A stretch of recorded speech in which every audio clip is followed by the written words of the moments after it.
예수님을 믿어서 예수님과 함께여서 얼마나 다행인지요, 목사님. 암의 진단을 받고 질병과의 처절한 쓰름을 시작하는 한 성도의 고백이었습니다. 그는 목사 앞에서 목사님, 제가 왜 아파야 하지요? 라고 묻지 않았고,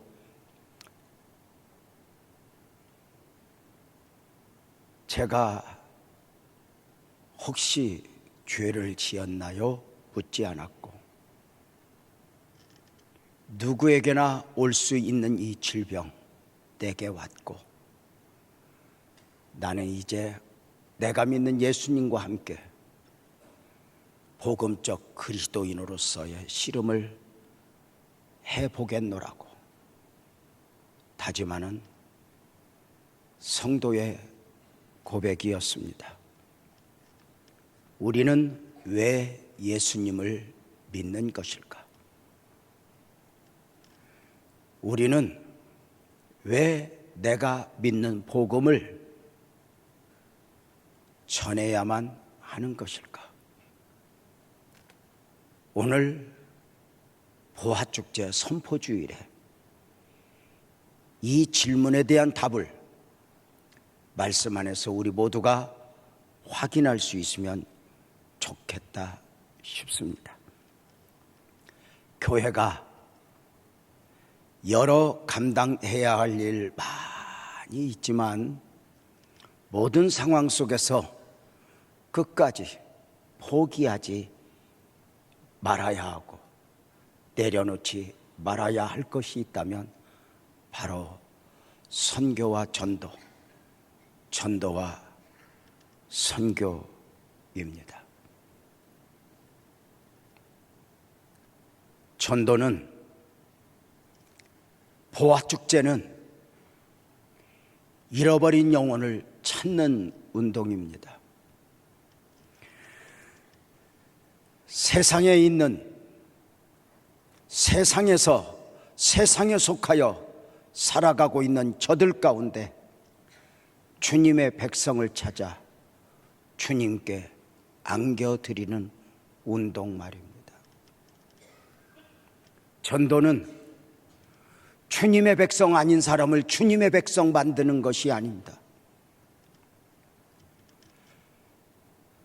430년간 애굽에서 종살이하는 이스라엘 백성들, 저들을 향한 출애굽 계획을 세우신 하나님은 모세를 바로에게 보내어 선포하셨습니다. 내 백성을 보내라.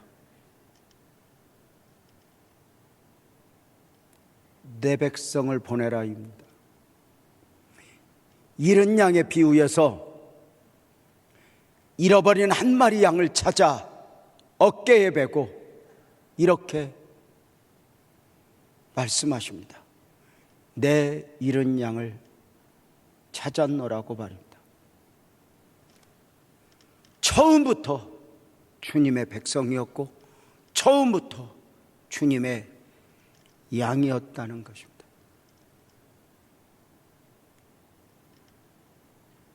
세상은 내가 예수를 왜 믿어야 하는지 모릅니다. 저들은 우리를 그냥 두라 합니다. 종교는 자유라고 말입니다. 내가 알아서 하겠다고 말입니다. 그러나 우리는 저들과 씨름을 합니다. 우리는 당신을 그냥 둘 수 없다고. 당신은 나와 함께 예수를 믿어야 한다고 말입니다. 왜 세상은 복음을 거절하며 우리를 그냥 두라 하는 것입니까? 예수를 믿어야 할 이유를 언제 알게 되죠? 가난해서 병들어서 아니요. 예수를 믿은 뒤에 합니다. 내가 죄인이었다는 사실을 언제 알아요? 용서받은 후에 하는 것입니다. 내가 사망적 존재였다는 것을 언제 알아요? 생명을 얻은 뒤에 내가 사망적 존재였구나를 아는 것입니다. 내가 언제 어두운 가운데 있었다는 걸 알아요. 빛 가운데서 비로소 내가 어두운 가운데 있었다는 사실을 알게 됩니다. 세상에 살아, 세상에 속하여 세상이 전부인 줄 알고 살아가는 사람들, 저들 중에 주님의 백성을 찾아 깨달아 알게 하는 것입니다. 당신은 이렇게 세상에 속하여 살아갈 사람이 아닙니다. 당신은 하나님의 백성이고 하나님의 아들이고 하나님의 딸입니다. 선포하여 깨닫게 하여 그로 하여금 주님 품에 돌아오게 하는 것입니다. 오늘 본문 요한복음 14장은 예수님께서 이제 제자들 곁을 떠나시게 될 사실에 대하여 예언함으로 시작을 합니다. 떠나신다는 말씀 앞에 제자들은 그만 이해할 수가 없습니다. 그래서 베드로가 요한복음 13장 36절에 질문합니다. 예수님, 어디로 가십니까? 예수님께서 대답하십니다. 내가 가는 곳에 너희가 지금은 따라올 수 없어. 그러나 언젠가는 따라올 수 있을 것이다. 그곳이 어디죠? 너희가 지금은 알 수 없어. 그러나 언젠가 너희도 나 있는 곳에 오고자 사모하게 될 것이다. 어디입니까? 영원 천국입니다. 내가 복음을 믿고 복음을 전해야 하는 가장 근본적인 이유, 영원 천국입니다.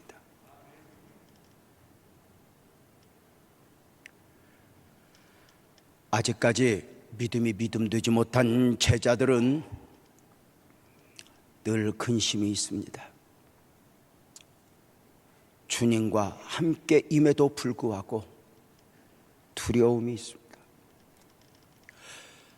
요한복음 14장 1절에 보면 그 두려움에 사로잡혀 있는 제자들을 향하여 주님 말씀하시죠. 너희는 마음에 근심하지 말라. 하나님을 믿으니 또 나를 믿으라. 본능적으로 살아가는 동물과 달리 적어도 사람은 내일에 대한 계획을 세울 뿐 아니라 내일에 대한 계획을 세우면서도 내일에 대한 염려에 사로잡혀 살아갑니다. 아십니까? 아이들이 행복할 수 있는 이유는 더 많은 것을 가져서가 아니라 내일을 생각하지 않기 때문입니다. 아이들이 행복할 수 있는 이유는 내일에 대한 두려움이 없습니다. 엄마 있으면 되고 아빠 있으면 됩니다. 만약에 초등학교 다니는 어린아이가 자신의 엄마 아빠가 있음에도 불구하고 웬일인지 내가 우리 엄마 아빠 믿고 대학은 갈 수 있을까? 내가 우리 엄마 아빠 믿고 성장을 제대로 할 수 있을까? 이런 고민을 한다면 너 참 어른스럽구나. 축복하겠어요? 아니요. 우리가 하나님을 믿는 건 그러한 건 아닐까? 너희는 내일 일을 염려하지 말라. 너희는 마음에 근심하지 마. 그 어떤 일이 있어도 네가 원하는 것을 계산하는 것이 아니라 나를 믿어 하는데도 우리는 그 주님을 나의 아버지, 나의 하나님으로 믿으면서 우리는 오늘도 내일을 염려하고 있는 것은 아닐까? 좋습니다. 사람의 염려가 어디까지입니까? 거기까지입니다. 누구보다 똑똑하여 엄청난 계획을 세우는 것 같아도 거기까지입니다. 거기까지. 부모로서 자식을 위하여 무엇인가 다 해주고 싶은 마음 누구나 있죠. 아파트도 하나 해주고 싶고, 사업장도 하나 해주고 싶고, 조금 더 여유가 되면 손주 것도 좀 해놓고 싶고, 거기서 조금 더 여유가 있으면 증손주 것도 좀 해놓고 싶고, 그게 모두의 마음이죠. 그러나 그것을 다 한다 하여 그것이 해답일까? 어떻게 생각하세요? 놀랍게도 주님은 그 근심하는 제자들에게 하나님 나라, 천국에 대한 말씀을 주십니다. 요한복음 14장 2절 3절이죠. 내 아버지 집에 거할 것이 많도다. 너희를 위하여 거처를 예비하러 가노니 가서 너희를 위하여 거처를 예비하면 내가 다시 와서 너희를 내게로 영접하여 나 있는 곳에 너희도 있게 하리라 입니다. 주님은 하나님 나라 천국을 처소, 집으로 표현합니다. 한국식으로 천국을 천당이라 한 것입니다. 성경에 천당이라는 말은 없어요. 그럼에도 집당자 써서 한국식으로 천당하니 무엇인가 느낌이 있는 것 같지 않아요? 백혈병에 걸린 아이가 죽어갑니다. 그 어린아이인데도 엄마 손을 꼭 잡고 자신의 마지막이 다가왔음을 느끼고 엄마에게 묻습니다.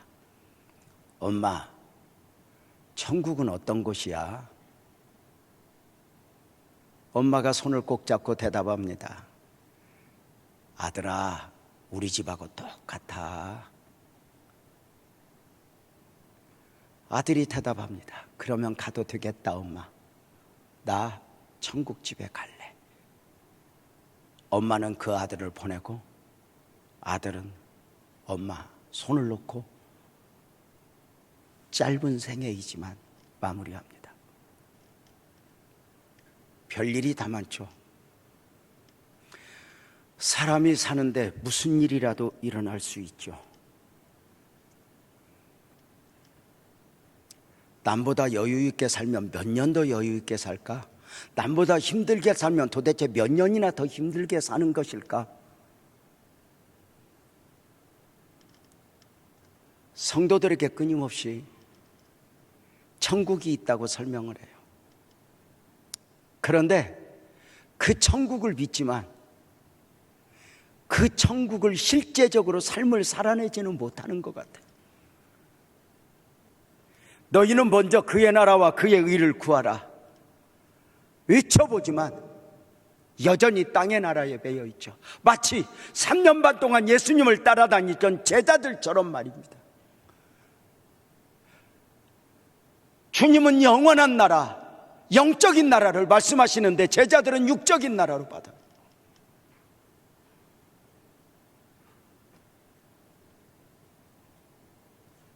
주님은 하늘에 속한 말씀을 전하는데 제자들은 땅에 속한 것을 받아요. 우리는 아닐까? 종종 물어요. 천당 갈래, 분당 갈래?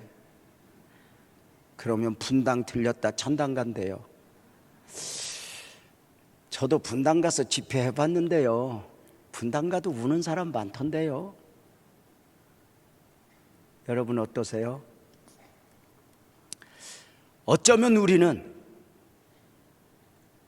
내가 예수를 믿으면서 역동적이지 못한 이유가 무엇일까? 내 신앙에 영원 천국이 흐려졌기 때문이 아닐까? 종종 누군가는 이야기해요. 목사님, 천국만 믿고 그렇게 살면 돼요? 천국 믿고 대강 살면 돼요? 아니요. 신앙인으로서 대강 사는 이유는 천국을 믿지 못하기 때문입니다. 천국을 정말 믿으면 우리의 삶의 색깔은, 우리의 신앙의 색깔은 달라져야 합니다.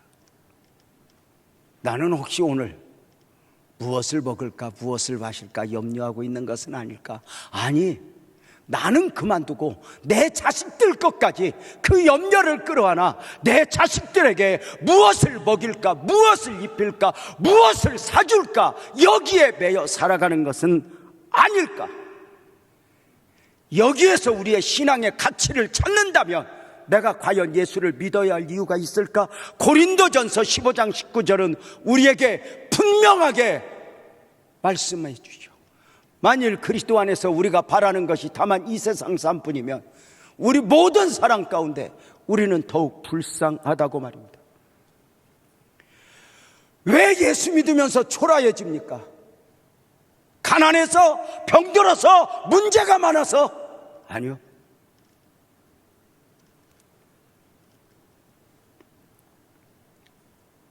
다시 한번 말씀을 드립니다.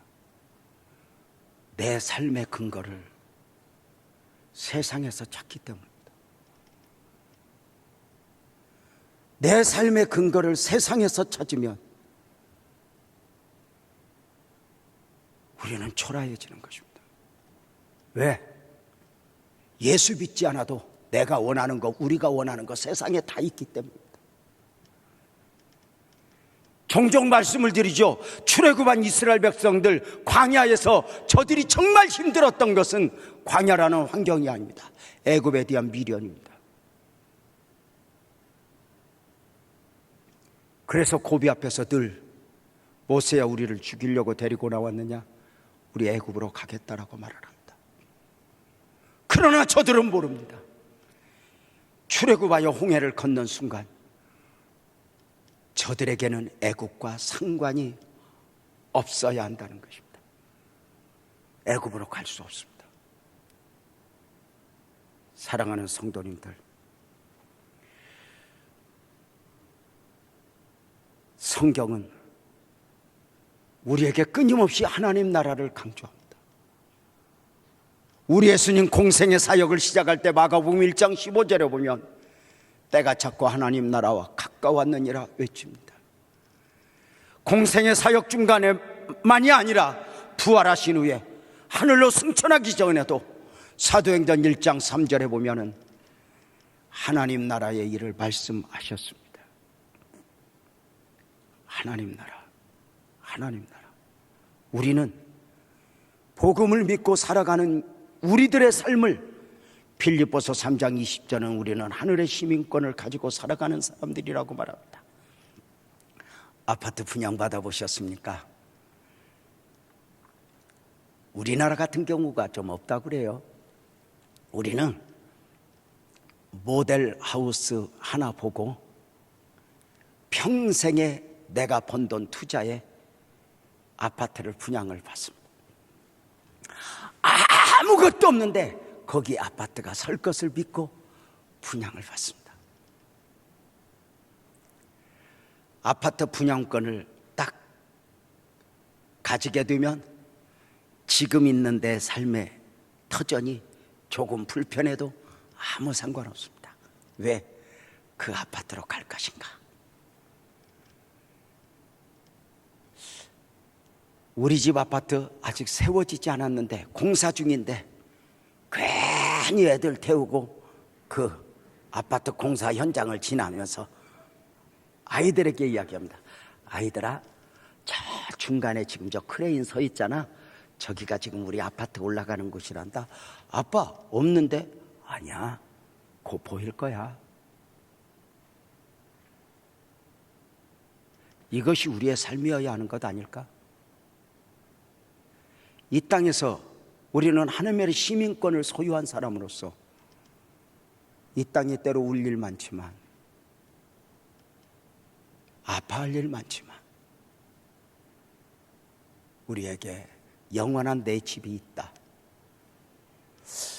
우리는 어느 날부터인가 천국을 놓아버린 가운데 이 땅에 그저 몇십 년, 7, 80 여기에 모든 걸 다 걸고 살아가고 있는 것은 아닌가? 기장측에 한신교회를 심우하시던 고 이중표 목사님이 목회하다가 몸에 병이 오고 너무 힘들어 하나님 앞에 이렇게 기도했대요. 하나님, 나 천국 가고 싶어요. 이때 하나님이 그러셨대요. 너는 꼭 힘들어야 천국이 생각나지. 그래도 내가 너를 가끔 이렇게 골짜기에 넣는 이유를 알겠냐? 그랬대요. 예수님, 나 좋아도 천국 간다고 할게요. 은혜를 좀 베풀어 주세요. 그렇게 기도하고 조금만 여유 있으면 천국은 믿지만 가고 싶은 마음은 별로 없었다고 이야기를 합니다. 이 땅이 해답일까? 분명한 것은 뱃속의 10달은 이 땅의 7, 80을 준비하는 기간이고 이 땅의 7, 80은 영원을 준비하는 기간입니다. 문제는 이 천국을 믿음으로가 아니면, 은혜로가 아니면 담아낼 수 없다는 것입니다. 왜일까요? 요한복음 18장 36절에 보면 천국은, 하나님 나라는 세상에 속한 것이 아니기 때문입니다. 하나님의 나라, 하나님의 천국은 세상에 담겨지는 것이 아니기 때문입니다. 하나님이 사람의 몸을 입고 그 이름 예수로 오신 이유는 우리에게 이 땅에 7, 80 잘 살게 하기 위해서 오신 것이 아닙니다. 물론 하나님이 사람의 몸을 입고 그 이름 예수로 오사 환자들을 치유하셨습니다. 귀신도 쫓아내셨습니다. 축복도 주셨습니다. 그럼에도 불구하고 주님이 진정 주고자 하는 것은 땅이 아니었습니다.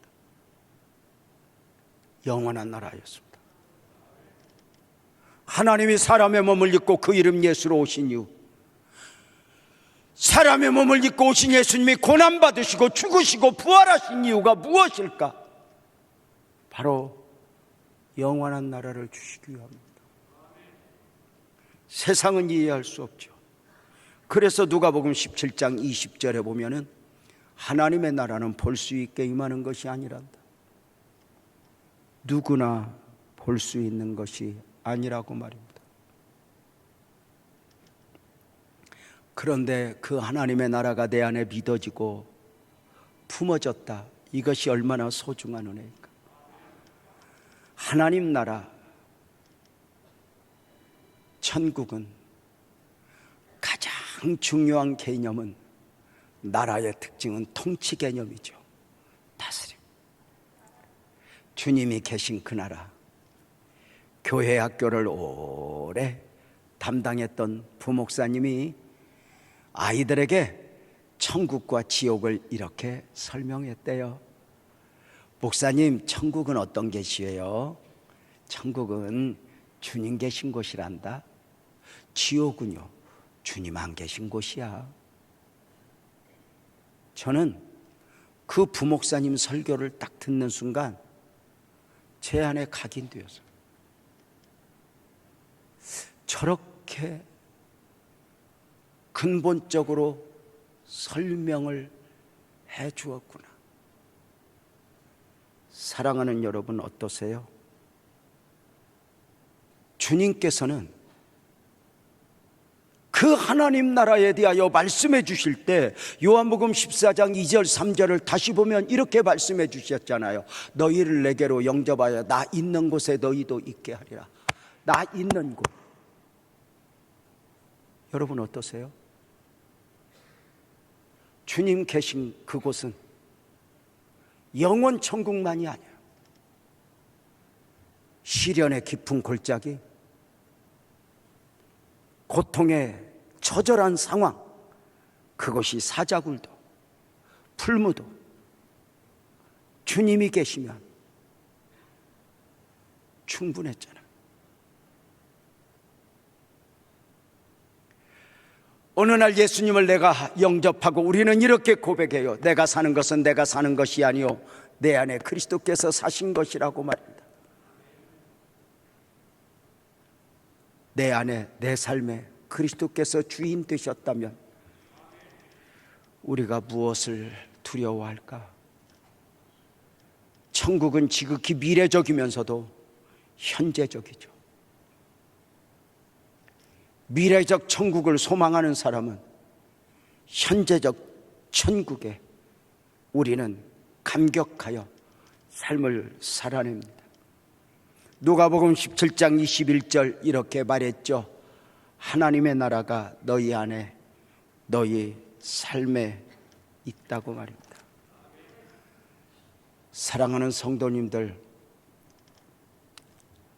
하나님의 나라를 믿으십니까? 천국을 믿으십니까? 땅에 살지만 나는 하늘에 속한 자요, 이것을 믿으십니까?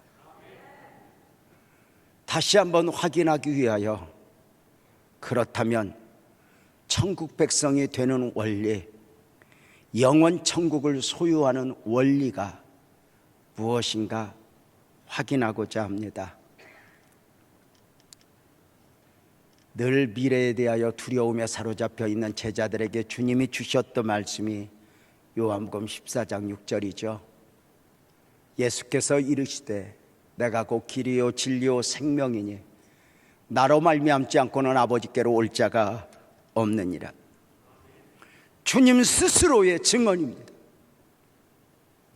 내가 곧 길이다. 내가 곧 진리다. 내가 곧 생명이라.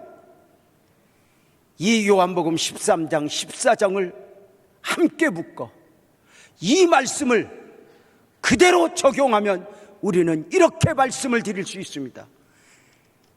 내가 천국 가는 길이요, 내가 천국 가는 진리요, 내가 천국 가는 생명이라고 말입니다. 오직 예수님 외에는 없습니다. 예수님은 스스로 나는 길이요라고 말씀하셨습니다. 헬라어 원문에 보면 내가 곧 길이요라고 말할 때 이 앞에 정관사가 있습니다. 유일한 길, 하나밖에 없는 길이라는 것입니다. 천국을 모두가 소망하지만, 내세를 모두가 소망하지만, 극락, 낙원, 온갖 호칭을 붙여서 죽은 다음에 그 다음을 소망하지만 예수님 외에는 길이 없다는 것입니다. 어쩌면 이 말씀 앞에 다른 종교인들은 분노할 것입니다. 서울 가는 길이 여러 가지, 부산 가는 길 여러 가지 있고, 종교가 이렇게 많은데 내세가 혹 있다면 다양하지 않겠냐고 가는 길이 말입니다. 아니요, 우리 예수님 딱 하나. 그 길은 예수님 외에는 없다고 말합니다. 왜일까요? 왜일까요? 에덴 동산 이후 인간에게 가장 근본적 문제는 죄였습니다. 선악과 이후 죄는 하나님과 사람 사이를 단절시켜 선악과를 먹으면서 모든 인간은 죄와 사망적 존재가 되었습니다. 사람은 태어나면서 자신도 모르게 사망의 열차를 타고 가는 것입니다. 바로 그들이 하나님을, 에덴 동산 이후 모든 인류에게 가장 큰 숙제는 더 부자로 사는 게 아닙니다. 몇 년 더 사는 게 아닙니다. 하나님을 만나는 길. 근데 그 하나님을 만나는 길, 죄인과 하나님 사이의 중보자는 예수님밖에 없습니다. 예수님을 통하지 않고는 누구도 하나님 만날 수 없고, 예수님 없이는 누구도 천국에 갈 수 없습니다. 종종 세상에는 좀 더 차원 높은 삶을 추구하면서 영원한 세계를 갈망하는 사람들이 많이 있었습니다. 좀 더 차원 높은 삶을 살기 위해서 수도사의 길을 아낌없이 걷고 살아가는 사람들 있습니다. 인간의 욕정을 제어하며 절제하며 살아가는, 대표적으로 지금은 고인이 되셨지만 불교의 성철 스님 이야기를 하겠습니다. 참 대단한 분이었죠. 열반이라고 하죠. 성철 스님이 한 생애를 마무리했을 때 온 나라가 들썩였죠. 방송국은 특집 방송을 하며 성철 스님이 어떻게 한 생애를 사셨는가에 대하여 강조했죠. 성철 스님, 그분 말씀 한마디는 무엇인가 새롭게 들렸죠. 그래서 산은 산이요 물은 물이요, 평범한 이야기도 그렇게 많은 사람에게 그렇게 진하게 다가왔던 것 같습니다. 어느 정도 아십니까? 성철 스님은 평생에 세상의 물질 앞에서 자유하기를 원하는 가운데 옷 한 벌로 50년을 살아내셨다. 저는 회개해야 됩니다. 지금 성철 스님은 생식을 20년 하셨습니다. 좀 더 평안하면 세상을 취할까 좌불좌상 앉아서 10년을 주무셨습니다. 두문불출, 속세와 단절하여 무엇인가 도를 깨닫기를 원하며 사람을 만나지 않고 10년을 삶을 사셨습니다. 그가 그렇게 몸부림을 치셨던 이유는 무엇입니까? 인생의 문제를 해결하고자 함이었습니다. 그럼에도 그의 마지막 책 말미에서 그가 이렇게 고백했습니다. 내가 이렇게 살았음에도 불구하고 내가 깨닫지 못한 것, 그 이루지 못한 것이 수미산보다 높다. 수미산은 불교도들이 이루고자 하는 최고의 경지이니 그 높이가 112만 킬로입니다. 내가 해결하지 못한 것이 수미산보다 높아 내 몸은 마지막 갈기 찢길 것이다 라고 고백을 했습니다. 체교에 좀 더 분명한 고백을 확인할까요? 성철 스님에게는 따님이 한 분 계셨습니다. 필명이 불필 스님이죠. 그 따님 앞에서 마지막 유언의 고백을 우리가 볼 수 있으니 이것은 인터넷에서도 여러분이 성철 스님의 유언하면 거의 볼 수 있습니다. 어떻게 했는가 함께 보겠습니다. 내 죄는 산보다 높고 바다보다 깊은데 내 어찌 감당하랴. 그저 먹고 사는 것, 더 잘 먹고 사는 것, 여기에 매이는 것이 아니라 수준 높은 삶에 도달하고자 몸부림을 쳐보니 인생의 문제는 결국 죄라는 사실을 확인합니다. 내가 80년 동안 포교한 것은 헛것이로다. 내가 여기에 길이 있는 것처럼 포교한 것은 헛것이로다. 우리에게는 구원이 없다. 죄값을 해결할 자가 없기 때문이다. 딸 피리와 54년을 단절하고 살았는데 죽을 임종시에 찾게 됐다. 피리야, 내가 잘못했다. 내 인생을 잘못 선택했고 나는 지옥에 간다 였습니다. 성철 스님의 스스로의 고백입니다. 성철 스님이 조계종 종정으로 계시던 1987년 부처님 오신 날 법어에서 했던 말씀이 있습니다. 이렇게 말했습니다. 공식적입니다. 사단이여 어서 오십시오. 나는 당신을 존경하며 예배합니다. 사단이여 당신은 본래 부처님입니다. 라고 고백을 했는데 공식 문서에서 볼 수 있는 기록입니다.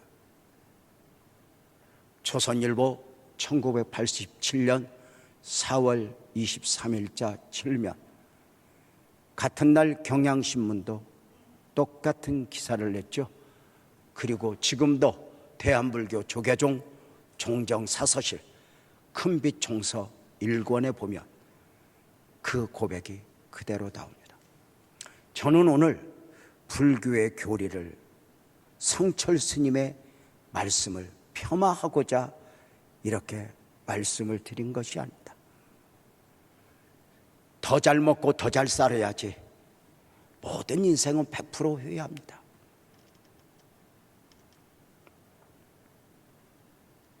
차원 높은 삶을 살기 위하여 깊은 산속으로 들어가 인생의 문제를 스스로 해결하고자 몸부림치는 사람 많이 있습니다. 수도사로 27년을 살았습니다. 저는 그분을 보지 못했습니다. 그러나 제가 잘 알고 있는 수도사 한 분이 27년 산속에서 수도사의 삶을 살고 있는 그에게 이제 내려가도 되지 않냐고 물었을 때 그는 이렇게 말했답니다. 아직도 내 스스로의 욕정을 제어할 수 없으니 나는 갈 수 없다고 말입니다. 사람의 깊이에 들어가면 결국 인생의 문제는 가난하냐 부자냐 건강하냐 약하냐 자식 잘 키웠냐 못 키웠냐가 아닙니다. 죄입니다.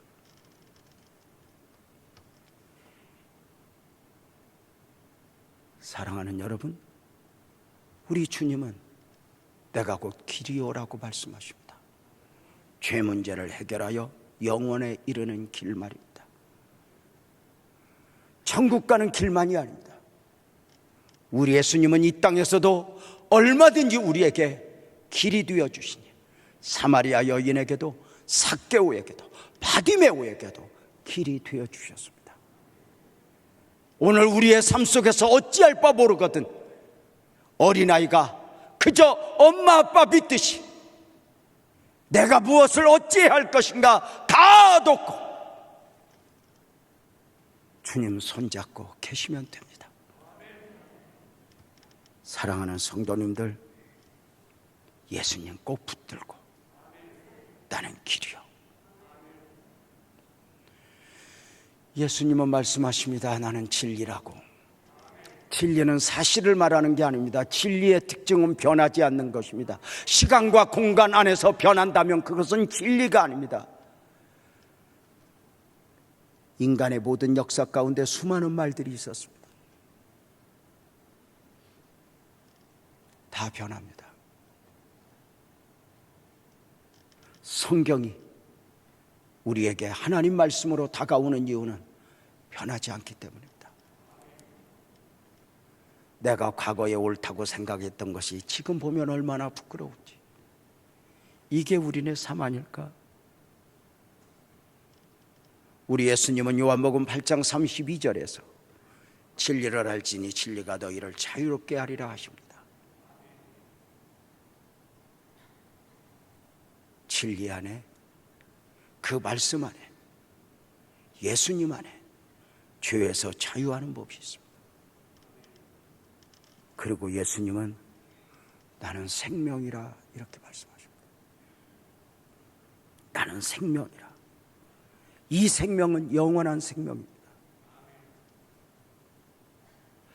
처음부터 그렇게 영원한 생명으로 사람은 지음을 받았습니다. 영이신 하나님이 영적 존재로 사람을 지으셨으니 이 영적 존재로 지으신 사람을 생명, 영생하는 영적 존재로 만드셨습니다. 그런데 사람이 선악과를 벗고 이 영적 존재로의 생명을 상실한 자가 되고 말았습니다. 이 영적 생명을 회복하는 원리가 바로 거듭남, 다시 태어남, 주님을 영접함인데, 주님을 영접하면 왜 내 안에 영적인 생명이 있어지는 것인가? 요한일서 5장 11절부터 보겠습니다. 또 증거는 이것이니 하나님이 우리에게 영생을 주셨단다. 이 영생, 영적 생명, 이 생명이 그의 아들 안에 있어. 그래서 아들을 영접했는가? 아들이 있는 자에게는 생명이 있고 하나님의 아들이 없는 자에게는 생명이 없어. 두 사람이 함께 길을 가는데 예수를 영접한 사람은 생명이 있고 예수님을 영접하지 않은 사람은 생명이 없어. 이 생명은 영적 생명, 영원한 생명입니다. 내가 하나님의 아들의 이름을 믿는 너희에게 이것을 쓰는 것은 너희로 하여금 영생이 있음을 알게 하려 함이라고 말입니다. 사랑하는 성도님들, 저는 오늘 우리가 왜 예수를 믿어야 하는가, 왜 복음을 전해야 하는가, 이렇게 말하죠. 사실은 교회가 할 일 중에 하나가 다음 세대를 이렇게 준비하면서 훌륭한 사람, 대단한 사람 만들어 됨이 우리의 방향이기도 하지만 더 중요한 것은 교회는 천국 백성 만드는 곳입니다. 그래서 보화 축제를 하는 것입니다. 예수를 믿어야 할 이유도 영원에 있기 때문입니다. 길이요 진리요 생명이신 예수님, 내가 천국 가는 길이요, 내가 천국 가는 진리요, 내가 천국 가는 생명이란다. 이 예수님 믿으십니까? 크게 하면 합시다. 이 예수님 믿으십니까? 이 예수님 영접하셨습니까? 오늘도 나는 예수님을 영접했습니다. 확인이 가능하겠습니까? 언젠가 우리가 이 땅의 삶을 마무리하고 주님이 예비하신 그 천당, 내 집에 우리 다 갔을 때, 그때 우리 빛나교회에서 천국 백성으로의 삶을 살았던 분들 다 모이시오. 광고하면 다 오셔야 됩니다. 다 오셔야 됩니다. 그때 설교는 제가 못 옵니다. 모세도 있고 바울도 있어서 저는 못 합니다. 그러나 누가 설교하든 무슨 상관이 있겠습니까? 주님 곳에 계신 곳에 나 있고. 오늘도 우리는 끊임없이 물 가운데 불 가운데 너가 내가 너와 함께 할게 하셨던 약속의 말씀 꼭 붙잡고 어찌할 바 모르겠거든 다 접고 주님 손 꼭 잡으며 나는 주님을 믿습니다. 나는 주님을 믿습니다. 그리고 내가 믿는 복음이 누구에겐가 또 한번 흘러가기를 갈망하며 보학축제 발대식에 동참해 주시면 고맙겠습니다. 크게 하면 합시다. 주님 살아계십니다. 우리에게 영원 천국이 있습니다. 그 영원 천국을 믿기에 오늘도 우리는 이 땅에서 하나님의 사람으로 최선의 삶을 살아낼 수 있으니 그 어떤 바람도 우리를 꺾을 수 없습니다. 우리는 하나님의 사람들입니다. 기도하겠습니다.